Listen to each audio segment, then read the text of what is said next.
HR won't do anything about a coworker who's angry about my weight loss. Part 1. I just came back to work after a month-long emergency medical leave. The TLDR is that after a decade of medical gaslighting, a new doctor ordered an emergency MRI during a routine visit and discovered a mass in my abdomen. I was rushed into surgery within 24 hours. I ended up having an 18-pound benign tumor pressing on my vital organs, and I was about a week away from multiple organ failure. I'm lucky to be alive, and time will tell if I have any lasting organ damage, but right now, everything is fine.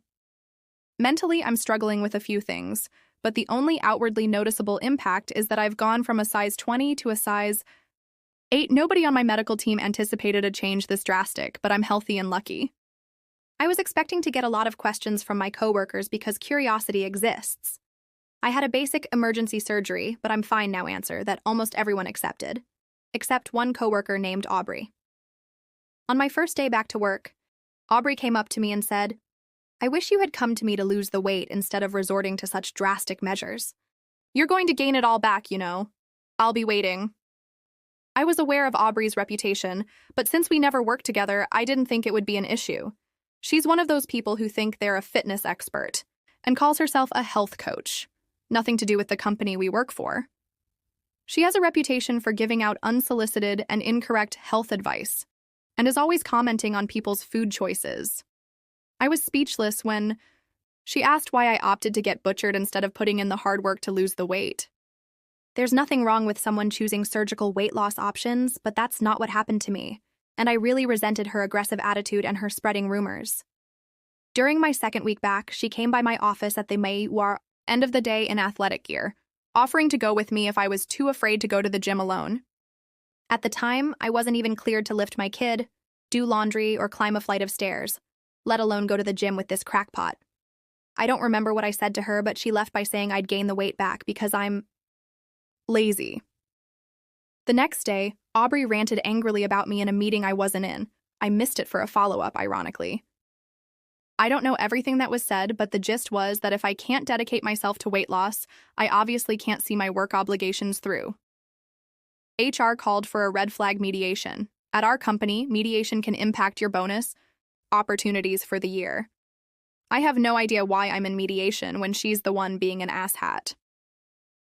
At the mediation, Aubrey stated that she was triggered by my new body, and I should have thought of other people's feelings and warned her before my surgery. I hardly had time to warn my husband and get my kid out of daycare. I don't owe Aubrey anything. I do have empathy that she's obviously struggling, but that does not excuse her behavior. HR said that while they can't ask me to explain my medical history, it might clear the air if I told her what kind of surgery I had and why. I said I wasn't obligated to share my medical information with anyone, and that Aubrey having bad coping skills doesn't entitle her to a coworker's personal health information. Their response was kind of like, "Well, then we can't stop her from bullying you." After Thanksgiving, my doctor helped me put in ADA accommodation paperwork so I could work from home. I was having some mild complications from surgery, but also wanted to avoid Aubrey. This company hates remote work, so they're really not happy.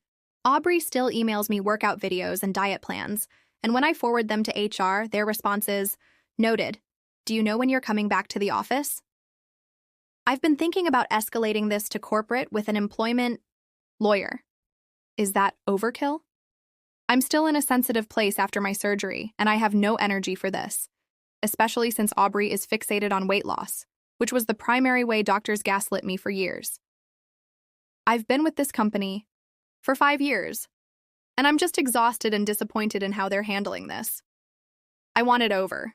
Yesterday. Part 2. Update 2. All I have to say for this update is hold on to your banana pants. I saw a lot of comments asking where management was in all this, so I'll address that first. My boss, George, was getting ready to retire while this was going on. George is roughly my grandfather's age, so this entire situation bewildered both him and his replacement, whom he was training at the time. Both of them met with Aubrey's boss because, believe me, I was documenting everything she did from the start, and they all assured me that Aubrey would be dealt with.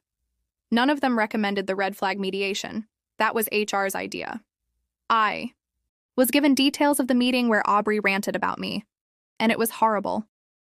But apparently, Aubrey was asked to leave by her own boss while several other employees told her to stop. So managerially and in the office in general, people were trying to rein her in from many different angles. HR is where the ball dropped, and dropped hard.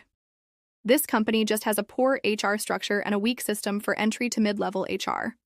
When Aubrey's boss referred her to HR regarding her negative behavior, HR took it upon themselves to consider it a mediation situation, which, remember, at our company can go against your bonus for the year. Despite communication from George, his replacement, and Aubrey's boss saying I wasn't in the wrong. When George found out about this, he spoke to the HR generalist's manager, who said that my absence probably caused a lot of strain and extra work for Aubrey, when Aubrey's not even credentialed to do what I do. Management made a point to tell me how baffled and upset they were with HR's handling of the situation every time something came up. My company mentor was also a huge support during this time, until she decided to take another job elsewhere. When my doctor extended my ADA work-from-home accommodation a second time, HR responded by telling me my attendance was a concern. I emailed their boss's boss, the HR director, and asked for clarification. He said I hadn't come into the office, so of course, my attendance was a problem. I reiterated I had medical documentation stating that if WFH wasn't available, then they could refer to the FMLA documentation my medical team also sent. He replied that medical documentation, including both FMLA and ADA reasonable accommodations, doesn't carry much weight with the company. That's when I got a lawyer. Aubrey as the problem kind of drifted to the background when HR started their medical documentation doesn't matter campaign.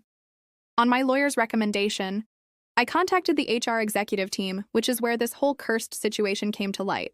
And I did check with my lawyer about emailing this update, and they laughed and said I couldn't leave people hanging after all that. I called the chief HR officer, which for my company is going over like 5 people's heads, but I did. It with George's and my new boss's blessings, to ask why my attendance was an issue when I had reasonable ADA documentation. She had no idea what I was talking about, so I filled her in on all of it, including the mediation meeting and Aubrey's harassment, and the HR director, her direct report, saying medical documentation didn't hold any weight with the company. She was speechless and asked to meet with me and my lawyer as soon as possible. My lawyer hardly had to do anything during the meeting because the CHRO was horrified at everything I told her. I've never actually seen steam come out of someone's ears, but if it was physically possible, it would have happened here. My lawyer didn't need to say a word, but just nodded and smiled when the CHRO offered me extended paid medical leave so I could handle my recovery and said Aubrey constantly. Sending me fitness plans would be dealt with swiftly.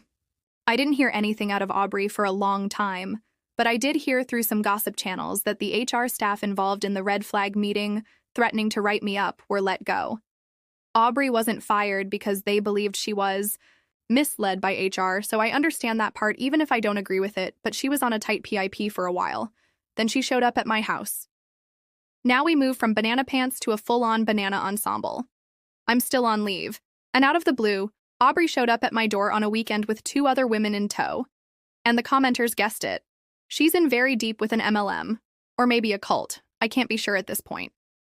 Aubrey came over to demonstrate some workout techniques and give me some diet supplement samples and discuss a career opportunity because she was worried about my physical and professional health.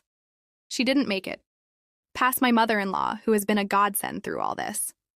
My mother-in-law made it clear where Aubrey could stick her demonstration, and they left in a hurry.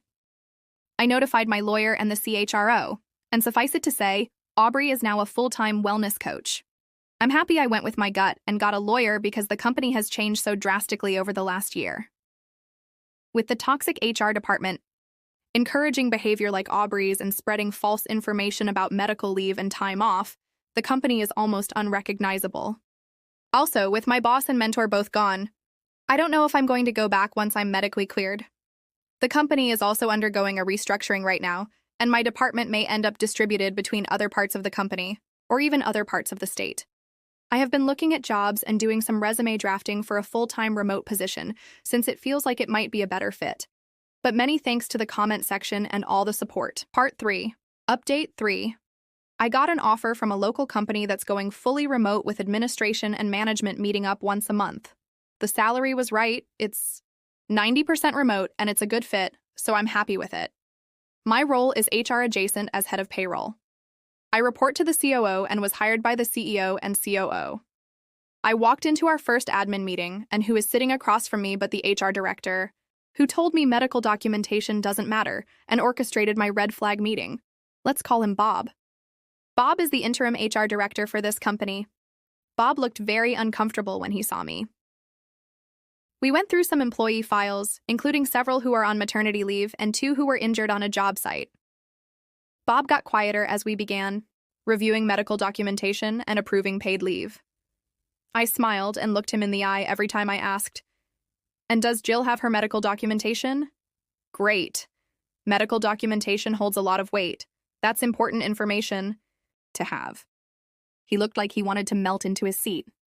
At one point, he tried to argue against someone using their PTO to provide end-of-life care for a parent when they had ample PTO.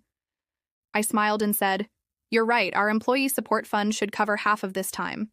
It's a shame for them to have to lose all their PTO when they're obviously going to need it to heal and grieve over the next few months. Why don't you get me the paperwork for the support fund this afternoon? That's so generous." Everyone was happy and in agreement. He looked like he swallowed a lemon, but everyone was like, "OMG, Bob, how thoughtful." He had to eat it so badly and got me the documentation an hour later. Bob can suck it. Bob is also only a contractor, so he'll be moving on soon anyway. Medically, I'm doing better, and I'm very happy to move on from where I was. Aubrey's been full on radio, silent, which is perfect for me. Thanks to the AAM team and commenters. Want more stories like this? Subscribe to @smash_tales on YouTube, TikTok, or Facebook.